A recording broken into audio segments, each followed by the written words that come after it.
إنسان بعيد عن العلم والفهم، بعيد عن الدين الصحيح، لكن بيتكلم باسم الدين، يحكم على الناس، يمكن كمان يكفر غيره. هنا لازم نقف عند قول الله تعالى: بسم الله الرحمن الرحيم: الأعراب أشد كفرا ونفاقا وأقدر ألا يعلموا حدود ما أنزل الله على رسوله والله عليم حكيم. الأعراب مش معناها العرب كلهم ولا ناس معينة بالاسم. الأعراب هم سكان البادية، ناس قاعدة بعيد عن مراكز العلم والحضارة. المشكلة مش في الأصل، المشكلة في البيئة والبعد عن الفهم. علشان كده ربنا بيقول: بسم الله الرحمن الرحيم: وأقدروا ألا يعلموا حدود ما أنزل الله.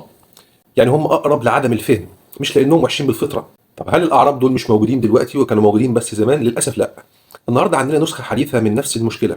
في ناس بتاخد معلوماتها من فيديوهات قصيرة أو شخص بيتكلم بثقة بدون علم، بيفتوا ويحكموا ويكفروا. لكن كمان الأغرب من كده، مش كل الأعراب الموجودين اليومين دول جاهلين بالدين، ده كتير منهم بيحفظوا القرآن ويعرفوا الحدود الشرعية. فالآية هنا بتحذر من حالة الجهل بالدين والبعد عن الفهم الصحيح.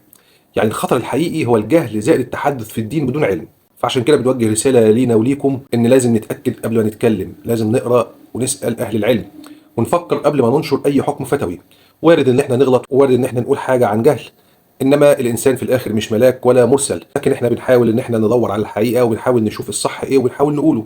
فربنا يسترها وما نكونش من الأعراب، لأن الناس دي بتكون ضالة، ما بتكونش قصدها إنها تكفر أو تحرم أو تقول حكم غير صح. النبي صلى الله عليه وسلم بيقول: من يريد الله به خيرا يفقهه في الدين. يعني الفهم نعمة والجهل خطر، خاصة لو مقتنع إنك فاهم. زمان كانوا الأعراب هم الناس اللي عايشة بعيد عن المدينة وبعيد عن النبي صلى الله عليه وسلم وبعيد عن الصحابة. لكن النهارده العلم بين ايدينا، لكن الاعراض عنه اكبر والجهل بالكلام عن الدين اسرع انتشارا. يعني كمان الاعراب في زماننا هم اللي بيعرضوا عن الدين ان هم بيعرفوش يدوروا على حاجه، او ما بيحبوش يدوروا على الحقيقه فين، وما بيحبوش يقروا التفاسير وما بيسمعوش كلام الشيوخ الكبار. لكن ربنا بيقول: بسم الله الرحمن الرحيم: ومن الاعراب من يؤمن بالله واليوم الاخر. الموضوع مش تعميم، بل وصف الحاله لناس معينه، في ناس جهله وفي ناس مؤمنه واعيه.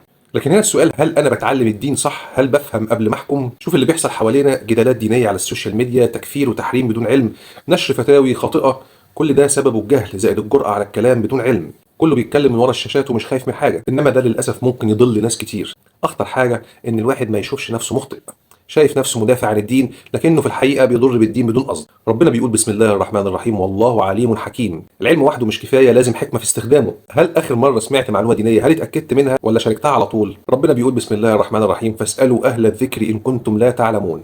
دايما اسال اهل العلم الموثوق، ما تعتمدش على اي حد او فيديو قصير، حتى ما تعتمدش عليا انا، لازم تراجع ورايا، ربما اكون مخطئ واكيد انا اخطات كتير. دايما اسال عن المصدر، هل الكلام ده كلام عالم موثوق؟ هل في خلاف في المساله؟ مش عيب تقول انك مش عارف، لكن العيب تتكلم في دين ربنا بدون علم. وعلى فكره العلم هنا ان شاء الله بسيط، ربنا يسر لنا القران والاحاديث متوفره، نقدر نرجع لها ونفهم ايه اللي بيتقال ونفهم المقصود ونفهم التفاسير اللي العلماء فسروها لنا قبل كده. لو الفيديو فرق معاك شاركه مع حد محتاج يسمعه، يمكن كلمه تنقذ انسان من خطر كبير. وما تنساش تفتكرنا من صالح الدعاء. سلام.